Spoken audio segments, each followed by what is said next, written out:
Quantum নেটওয়ার্কিংয়ের দুনিয়ায় আপনাদের সবাইকে স্বাগতম। আজ আমরা এমন একটা প্রযুক্তি নিয়ে কথা বলবো যা আমাদের পুরো ডিজিটাল ওয়ার্ল্ডকে একেবারে বদলে দিতে পারে। মানে এমন একটা নেটওয়ার্ক যা কোনো জটিল অঙ্ক দিয়ে নয়, বরং ফিজিক্সের নিয়ম দিয়েই সুরক্ষিত। চলুন বিষয়টা একটু গভীরে গিয়ে দেখা যাক। আচ্ছা, যারা নেটওয়ার্ক সিকিউরিটি নিয়ে কাজ করেন তারা তো জানেনই যে আমরা এখন আরএসএ বা ইসিসি এর মতো বেশ শক্তিশালী এনক্রিপশন ব্যবহার করি। কিন্তু এই প্রশ্নটা এখন আর কোনো সায়েন্স ফিকশন না, এর উত্তর হলো হ্যাঁ, পারে। আর এই ভয়ঙ্কর দিনটাকেই বলা হচ্ছে কিউডে। একটা পাওয়ারফুল কোয়ান্টাম কম্পিউটার আজকের দিনের সবচেয়ে সেরা এনক্রিপশনকেও জাস্ট কয়েক সেকেন্ডে ভেঙে ফেলতে পারে। তাহলে উপায়টা কি? এই কৌশলটার নামটা খেয়াল করুন। এখনই ফসল তোলো, পরে ডিক্রিপ্ট করো। এর মানে হল আজকের দিনে সুরক্ষিত ডেটা, যেমন ধরুন ব্যাংকের লেনদেন বা কোনো দেশের গোপন তথ্য, সেগুলো এখন থেকেই জমিয়ে রাখা হচ্ছে। কেন? কারণ ভবিষ্যতে কোয়ান্টাম কম্পিউটার দিয়ে এগুলোকে ডিক্রিপ্ট করা যাবে। তার মানে সমস্যাটা কিন্তু ভবিষ্যতের না, সংকটটা একদম বর্তমানের। তাহলে এর সমাধানটা কি?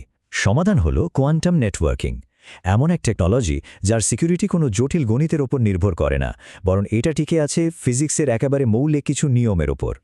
এই প্রযুক্তিটা ঠিকঠাক বুঝতে হলে আমাদের প্রথমে ক্লাসিক্যাল আর কোয়ান্টাম তথ্যের মধ্যে আসল পার্থক্যটা বুঝতে হবে। মানে একটা বিট আর একটা কিউবিটের মধ্যে কি তফাৎ।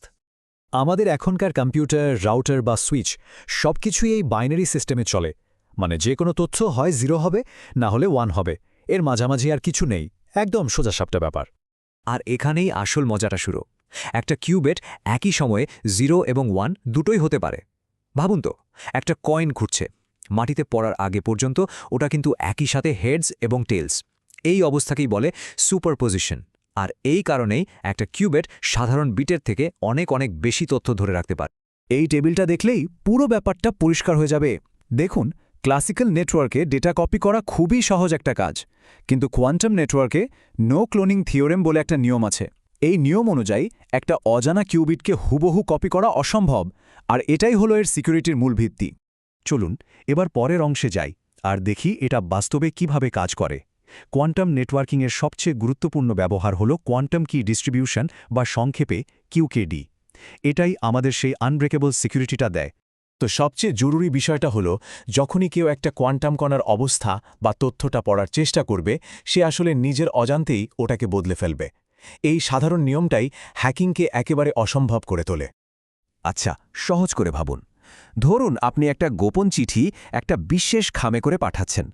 কোয়ান্টাম ফিজিক্সের নিয়মটা হলো, যদি কোনো হ্যাকার মাঝপথে সেই খামটা খোলার চেষ্টা করে বা এমনকি শুধু ছুঁয়েও দেখে, তাহলে এই খামের ভেতরে চিঠিটা নষ্ট হয়ে যাবে। মানে সেটার অবস্থা বদলে যাবে। আর প্রাপক যখন খামটা পাবে, সাথে সাথেই বুঝে যাবে যে কেউ এটাতে নাক গলানোর চেষ্টা করেছে। তার মানে এখানে হ্যাকার চাইলেও লুকিয়ে আড়ি পাততে পারবে না। যখনই কেউ ডেটা দেখার চেষ্টা করবে, সিস্টেমের মধ্যে একটা ত্রুটি ধরা পড়বে, যাকে বলে কিউবিআর বা কোয়ান্টাম বিট এরর রেট। আর এটা দেখেই আসল ব্যবহারকারীরা বুঝে যাবে যে কেউ লাইনে আড়ি পেতেছে। যে কোনো ধরনের চেষ্টার সাথে সাথে ধরা পড়ে যাবে। ফলে যে এনক্রিপশন কি তৈরি হবে, সেটা হবে 100% সুরক্ষিত। এবার আমরা কোয়ান্টাম নেটওয়ার্কিংয়ের সবচেয়ে রহস্যময় আর বলা যেতে পারে প্রায় জাদুকরী দুটো কনসেপ্ট নিয়ে কথা বলবো। এগুলোই ভবিষ্যতের সত্যিকারের কোয়ান্টাম ইন্টারনেটের ভিত্তি। খোদ অ্যালবার্ট আইনস্টাইনও কোয়ান্টাম এন্টাঙ্গলমেন্টের এই অদ্ভুত আচরণ দেখে অবাক হয়েছিলেন। তিনি এটাকে বলেছিলেন spooky action at a distance, মানে দূর থেকে ঘটা ভূতুরে কাণ্ড কারখানা। এর মানে হল দুটো কণা যদি এন্ট্যাঙ্গলড বা একে অপরের সাথে জড়িয়ে থাকে, তাহলে একটাকে যদি ঢাকায় বসে পরিবর্তন করা হয়, অন্যটা, যেটা হয়তো আমেরিকায় আছে, সেটাও সাথে সাথে বদলে যাবে। মাঝখানে কোনো তার বা কোনো সংযোগ ছাড়াই। এটাই কোয়ান্টাম নেটওয়ার্কিংয়ের আসল শক্তি। আর হ্যাঁ, টেলিপোর্টেশন মানে কিন্তু স্টার ট্রেকের মতো মানুষ এক জায়গা থেকে অন্য জায়গায় পাঠিয়ে দেওয়া নয়। এটা হলো তথ্যের অবস্থা বা স্টেটকে এক জায়গা থেকে অন্য জায়গায় মুহূর্তের মধ্যে ট্রান্সফার করা, এমনকি আলোর চেয়েও দ্রুত গতিতে। এখন প্রশ্ন হল, এই সব কিছুর মানে নেটওয়ার্ক ইঞ্জিনিয়ার বা আইটি প্রফেশনালদের জন্য কি? এই প্রযুক্তি কি শুধুই ল্যাবের মধ্যে সীমাবদ্ধ? একদমই না। এই টেকনোলজি কিন্তু এখনই বাস্তব দুনিয়ায় ব্যবহার হচ্ছে। বিশ্বের বড় বড় ব্যাংক যেমন আইসিবিসি বা সরকারগুলো তাদের সবচেয়ে সেন্সিটিভ ডেটা সুরক্ষিত রাখতে এটা ব্যবহার করা শুরু করে দিয়েছে। এমনকি চীন আর দক্ষিণ আফ্রিকার মধ্যে 12,500 কিলোমিটার লম্বা একটা কোয়ান্টাম কানেকশন তৈরির কাজও চলছে। আর সবচেয়ে ভালো খবরটা কি জানেন? এর জন্য আমাদের পুরো অবকাঠামো নতুন করে বানাতে হবে না। আমাদের যে বর্তমান ফাইবার অপটিক কেবল আছে সেটার মাধ্যমেই কোয়ান্টাম সিগন্যাল পাঠানো সম্ভব।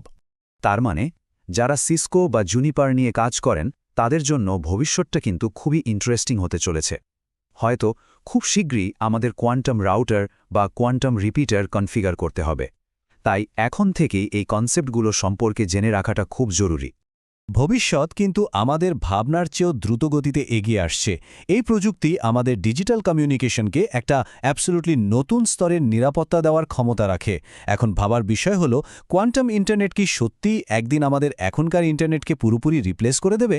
আপনার কি মনে হয়? আমাদের জানান।